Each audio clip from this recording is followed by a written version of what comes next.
आप ये देखिए ना कि अब तो बिलबिला रहे हैं मल्लिकार्जुन खड़गे, मतलब तीर ये जो हैदराबाद में ये मैनिफेस्टो पढ़ा था राहुल गांधी ने। और मैं एक चीज और आपको बताना चाहूंगी कि आप ये देखिए कि जो कांग्रेस पार्टी, इनका जो ऑफिशियल अकाउंट है, चाहे ट्विटर का हो, एक्स का हो या राहुल गांधी का हो, उसमें जब राहुल गांधी मैनिफेस्टो पढ़ रहे हैं तो वो पोर्शन कटा हुआ म्यूट है, जहां पर वो ये बोलते हैं कि कितनी संपत्ति कितने हिंदुस्तानियों के हाथ में ये पता लगाएंगे, वो लाइन म्यूटेड है। लेकिन कुछ चैनल्स के कैमरामैन वहां पर थे, उन्होंने पूरा का पूरा भाषण रिकॉर्ड किया, उन्होंने दिखाया कि ये लाइन भी बोली गई है। यस, इनको पता था कि ये जब लाइन सबको पता लगेगी, आग लग जाएगी, हमें तो बिल्कुल नकार कर फेंक दिया जाएगा मेजॉरिटी पॉपुलेशन की तरफ से, इसीलिए म्यूट किया गया। और ये जो म्यूटिंग का प्रोसेस है, ये पहली बार नहीं हुआ है। ये 47 से अब तक ये म्यूटिंग पे ही चलते रहे। जहां पर माइनॉरिटीज को खुश करने की स्टेटमेंट आता था, वहां पर ये सेकुलर वर्ड, इंक्लूसिवनेस, ऐसे वर्ड्स को यूज करके ये बात करते हैं। लेकिन जब हमारे अगेंस्ट कोई काम करना होता है, वहां पर म्यूट हो जाता है। भाई 47 से लेकर अब तक यही कुछ होता रहा और हम उस म्यूटनेस में ही इनको वोट भी करते रहे। अब अंजू जी, एक चीज और है, क्या ये जो इन्होंने मैनिफेस्टो निकाला है, क्या पहले भी कभी निकला है? क्या पहले हिस्ट्री में पिछले 75 सालों में डिस्ट्रीब्यूशन ऑफ वेल्थ का काम कांग्रेस ने पहले कभी किया? जब मैंने इन्वेस्टिगेशन करी तो पता लगा कि 2 बार पहले भी हो चुका है। 2 बार कब था? कंपल्सरी डिपॉजिट स्कीम निकाली गई थी 1963 में और 74 में, लॉक इन पीरियड था उस वक्त। और वहां पे भी जो आपकी सैलरी है उसमें से आपको कंपल्सरी डिडक्शन करनी पड़ती थी।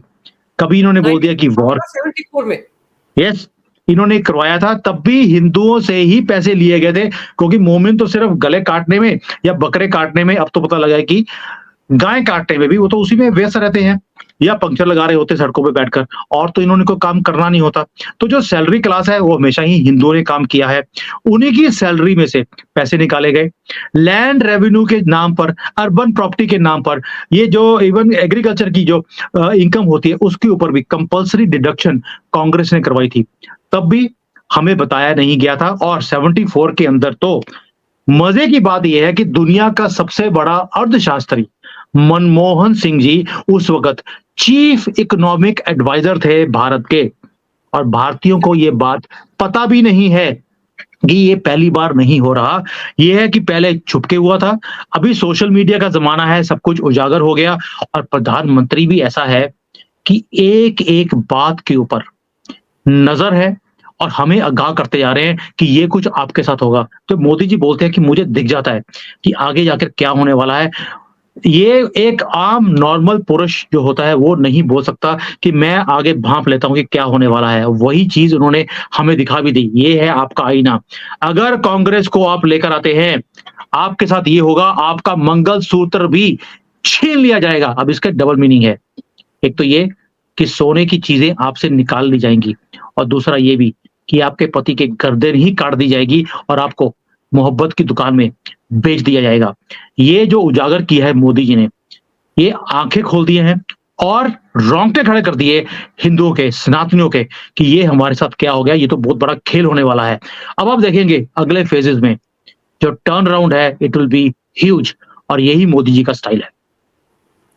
और आप ये सोचिए कि अब जिस तरह से मल्लिकार्जुन खड़गे रोते गाते फिर रहे हैं कि पीएम मोदी ने ठीक से नहीं पढ़ा हमारा घोषणा पत्र, टाइम मांग रहे हैं कि मैं आकर आपसे मिलूंगा, आपको बताऊंगा। अरे भाई, पीएम मोदी को समझाने की बजाय एक प्रेस कॉन्फ्रेंस करो, फिर से अपना घोषणा पत्र पढ़कर सुना दो, जैसे उस दिन लॉन्च किया था हैदराबाद में। हैदराबाद भी तो इसीलिए चुना गया था ना, वहां पे जाकर ही ये क्यों घोषणा पत्र जारी किया गया, ये भी तो सवाल है। अंजू जी, खड़गे मुझे लगता है उसकी कई वीडियोस आ गई हैं अब तो, कि भाई जहां मैं जाता हूं वहां पे मुझे धक्के मारते रहते हैं, मुझे बोलते हैं कि राहुल का तारीफ करो, कभी कहते हैं कि जिसकी नाक दादी से मिलती है उसकी तारीफ करो, मुझे बोलते हैं कि क्या करना है क्या नहीं करना, किसकी तारीफ करनी किसकी तारीफ नहीं करनी, मेरी तो इज्जत जीरो है।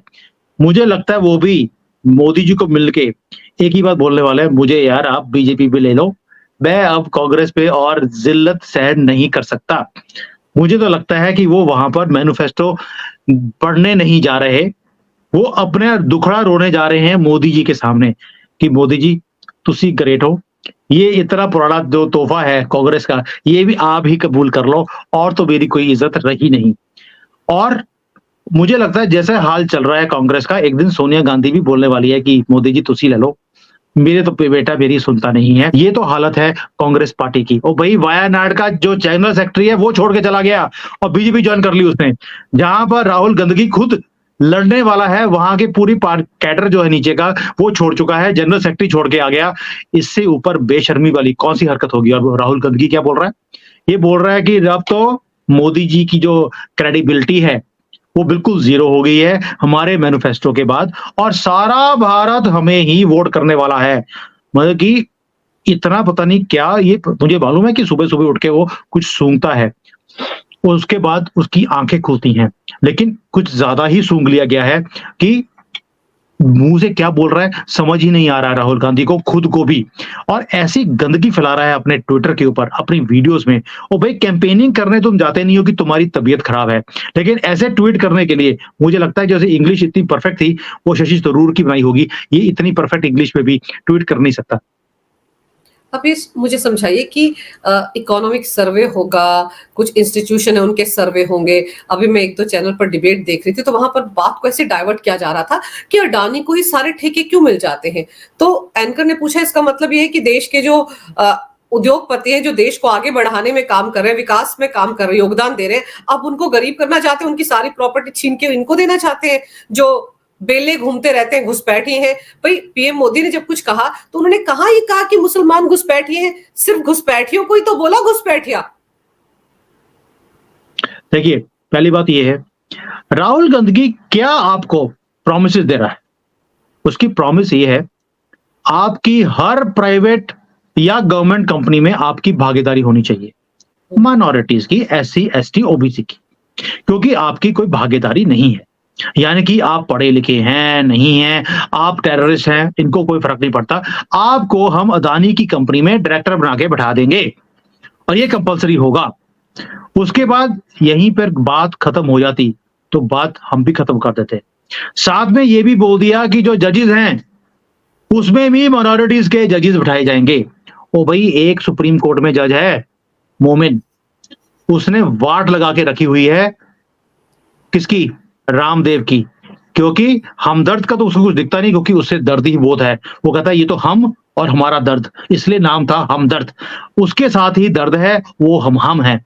और आयुर्वेद के खिलाफ जैसी वो स्टेटमेंट दे रहा है कि चीर के रख देंगे। कौन बोल रहा है? सुप्रीम कोर्ट का जज बोल रहा है जो मोमिन है, और पतंजलि को बोल रहा है, रामदेव जी को बोल रहा है हम चीर के रख देंगे आपको भी और आपकी गवर्नमेंट को भी। ये एक टेररिस्ट ही बोल सकता है। यानी कि हिंदू जब जज बनता है वो हिंदू नहीं रहता, वो जज रहता है, सबके लिए समान। प्रधानमंत्री भी जब हिंदू बनता है वो प्रधानमंत्री रहता है। मोमिन प्रधानमंत्री बन जाए, उपराष्ट्रपति बन जाए, वो जज बन जाए, वो मोमिन ही रहता है। यही प्रॉब्लम है इस कम्युनिटी की। और आप चाहते हो कि सारे के सारे जजेस इस कम्युनिटी के बन जाएं, और भाई उसके बाद तो आपकी जजमेंट अभी भी आपके हाथ में नहीं आती, आपके पक्ष में नहीं आती। जब ये बन जाएंगे उसके बाद तो आपको एक भी जजमेंट आपकी फेवर में नहीं आएगी, फिर क्या करोगे? और ये मैनिफेस्टो का पार्ट है। शायद लोगों को समझ ही नहीं है कि अब जब मैंने पूरा मैनिफेस्टो पढ़ के इनके जो सारे के सारे पॉइंट पढ़े हैं, मैं खुद हक्का बक्का रह गया कि हिंदुओं, आपको देश हिंदुस्तान बोलकर दिया गया, लेकिन आपको सेकंड ग्रेड सिटीजन 47 से लेकर अब तक रखा गया। और अब जो मैनिफेस्टो बनाया है उसके अंदर यह है कि आप मोमिन के खिलाफ कोई भी शब्द भी बोल नहीं सकते, वो आपको बोल सकते हैं। ये मैनिफेस्टो का पार्ट है। आपने अगर बोला तो आपके ऊपर टेररिज्म का एक्ट लगाकर आपको जेल कर दी जाएगी। और अगर उन्होंने बोल दिया कि इसने मुझे गलत बोला है तो भी आपको जेल हो जाएगी। ये कांग्रेस के मैनिफेस्टो का पार्ट है। क्या यही भारत चाहते हो अपने लिए? दैट मीन्स अगर गलती से भी कांग्रेस आ गई, आपको 1 साल से कम समय में आपके गर्दन कटी मिलेगी। जो औरंगजेब ने या बाकी गाजियों ने वो काम नहीं किया जो अब ये करने वाले हैं। अब मर्जी आपकी, आपने वोटिंग नहीं करनी, आराम से सोइए घर में 200 फ्री यूनिट लेकर कांग्रेस के। 2 साल के बाद आप बचोगे ही नहीं मेरी वीडियोस के ऊपर जवाब देने के लिए। मर्जी आपकी। आप ये सोचिए कि यही कांग्रेस यूपीए के शासनकाल में एक कानून लेकर आ रही थी ना कि अगर इस देश में अल्पसंख्यकों और बहुसंख्यकों के बीच में कोई लड़ाई होती है, फसाद होता है, तो गलती हमेशा बहुसंख्यकों की ही होगी, मुकदमा उन पर ही चलेगा। तो वो तो बीजेपी ने हंगामा करके उस बिल को पेश नहीं होने दिया था। तो अब अगर ये बातें इस मैनिफेस्टो में लिखी गई हैं सुमित जी, तो ये वही बात तो है, उसी को तो लाने की कोशिश हो रही है इनडायरेक्टली।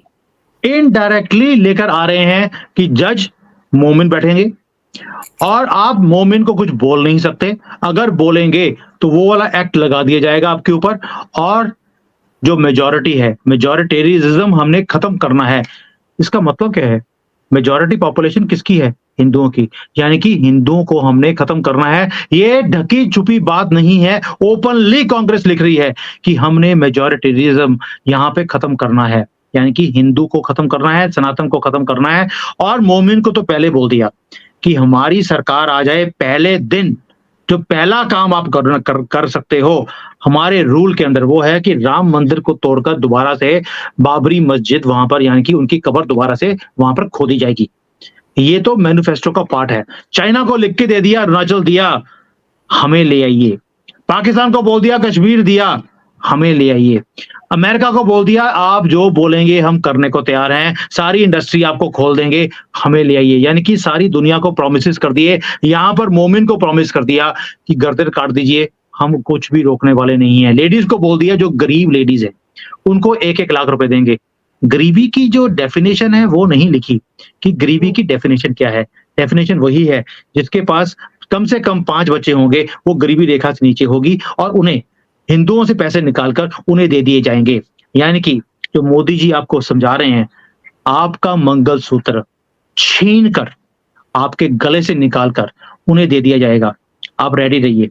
मंगलसूत्र जाना मतलब आप समझती हैं।